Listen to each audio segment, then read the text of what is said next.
Hi everyone, welcome to our YouTube channel keep it simple. आज के video में हम बात करेंगे पीटीसी इंडिया की, क्योंकि कुछ सूत्रों के हिसाब से ऐसा बताया जा रहा है कि जो गौतम अदानी है, पीटीसी इंडिया में लगभग 16% का हिस्सा खरीद सकते हैं। तो आज के वीडियो में हम इस टॉपिक को डिटेल में डिस्कस करेंगे। और आगे बढ़ने से पहले अगर आपने अभी तक चैनल को सब्सक्राइब नहीं किया तो प्लीज सब्सक्राइब करके हमें मोटिवेट कीजिए। तो सबसे पहले अगर बात की जाए कि भाई पीटीसी इंडिया करती क्या है, तो उससे पहले अगर हम भारत का जो इलेक्ट्रिसिटी सेक्टर है उसको अगर हम समझे, तो आप शायद जानते ही होंगे कि भारत दुनिया का तीसरा सबसे बड़ा इलेक्ट्रिसिटी का प्रोड्यूसर और कंज्यूमर है। हमारे ऊपर चाइना और यूएस है, तीसरे नंबर पे आपको भारत दिखेगा, जहां पे 2021 के डेटा के हिसाब से 16,69,000 जो गीगावाट आर की बिजली है वो प्रोड्यूस की गई थी। और 12,48,086 जो गीगावाट आर की बिजली है वो 2020 के एस्टिमेट के हिसाब से कंज्यूम की गई थी।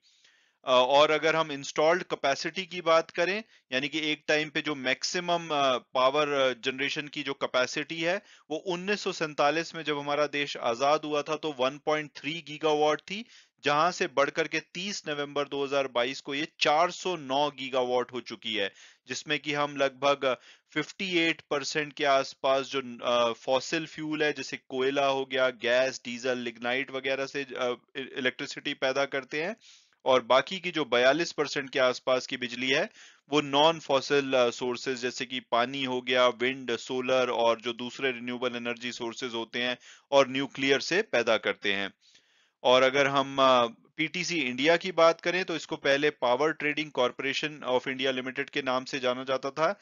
ये एक इंडियन कंपनी है जो कि पावर ट्रेडिंग सॉल्यूशन प्रोवाइड करती है, साथ साथ में क्रॉस बॉर्डर पावर ट्रेडिंग और कंसल्टेंसी सर्विसेज भी ये प्रोवाइड करती है। तो पावर ट्रेडिंग सॉल्यूशन क्या होते हैं? जैसे कि आपको पता होगा कि कई भारत के ऐसे स्टेट हैं जो कि इलेक्ट्रिसिटी सरप्लस में रहते हैं, और उसी टाइम पे काफी सारे स्टेट में इलेक्ट्रिसिटी की डेफिसिट होती है, यानी कि उनकी जितनी प्रोडक्शन होती है उससे ज्यादा वो कंज्यूम करते हैं। तो ऐसे में पावर ट्रेडिंग कॉर्पोरेशन यानी कि पीटीसी जो इंडिया लिमिटेड है, वो जो सरप्लस स्टेट्स होते हैं, सरप्लस यूटिलिटीज कंपनी होती है, उनके लिए ऐसे बायर ढूंढते हैं जिनको की बिजली की आवश्यकता है, तो उसमें ये कमीशन चार्ज करते हैं। इसके अलावा ये पावर की ट्रेडिंग क्रॉस बॉर्डर भी करते हैं और कंसल्टेंसी सर्विसेज भी प्रोवाइड करते हैं, और इनके जो ऑपरेशन है भारत के अलावा नेपाल, भूटान और बांग्लादेश में भी फैले हुए हैं।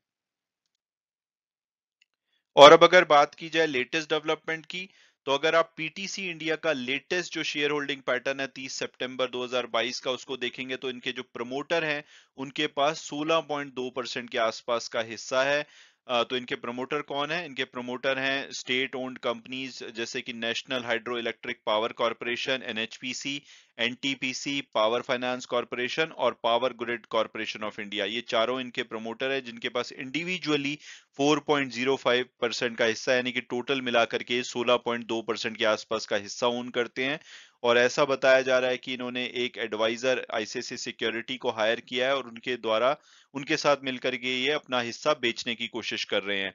जिसको बेचने के लिए जो बिड्स हैं वो इस महीने के अंत तक बुलाई जा सकती हैं। और इसमें जो पॉसिबल बिडर के नाम सामने आ रहे हैं उसमें एक बड़ा नाम है अदानी ग्रुप का।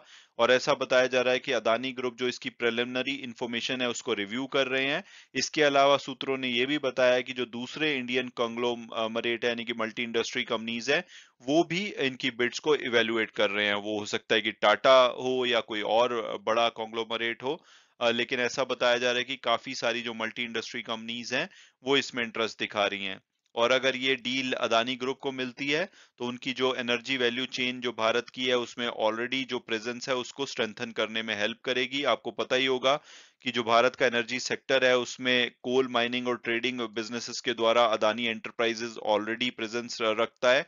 और इसके अलावा जो अदानी ट्रांसमिशन है वो इलेक्ट्रिसिटी ट्रांसमिशन और डिस्ट्रीब्यूशन सर्विसेज प्रोवाइड करती है।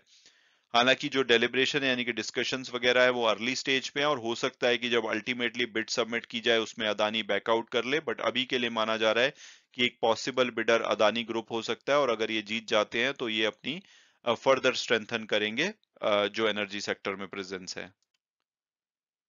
और अब अगर बात की जाए कि भाई क्या हमें पीटीसी इंडिया का शेयर लेना चाहिए या नहीं, तो सबसे पहले अगर हम इसकी पास्ट परफॉर्मेंस देखें तो 3 साल में इन्होंने लगभग 50% की रिटर्न दी है, लेकिन पिछले 1 साल में इनका शेयर बिल्कुल भी नहीं चला है। लगभग 24% की नेगेटिव रिटर्न है, जिसमें कि 12% के आसपास की नेगेटिव रिटर्न पिछले 1 महीने में आई है। हालांकि पिछले 1 वीक में इनका शेयर लगभग 2.5% भागा है, लेकिन आज इनके शेयर में लगभग 1.5% की कमी देखी गई है।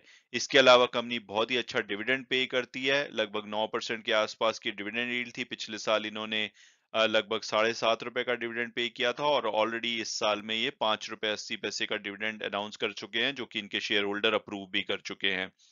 और अगर हम टिकर टेप के प्रोडक्टिव एनालिसिस को देखें तो वो इसका एवरेज प्राइस ₹117 देखते हैं, यानी कि जो आज की क्लोजिंग हुई है ₹83.25।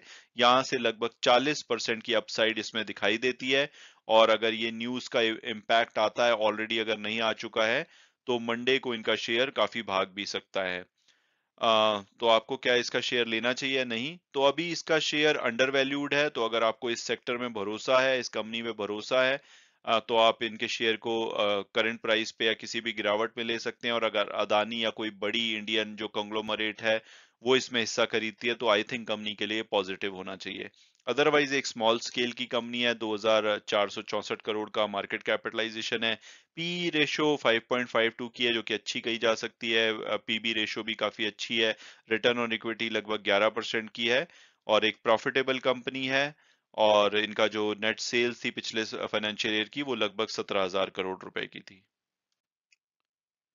हालांकि वीडियो क्लोज करने से पहले मैं हमेशा की तरह डिस्क्लेमर दूंगा कि जो भी व्यूज हैं वो मेरे पर्सनल हैं। अगर आप किसी भी शेयर में इन्वेस्ट करना चाहते हैं तो अपनी फर्दर रिसर्च के बेसिस पे ही कीजिए। Thanks so much for watching the video, and God bless you all.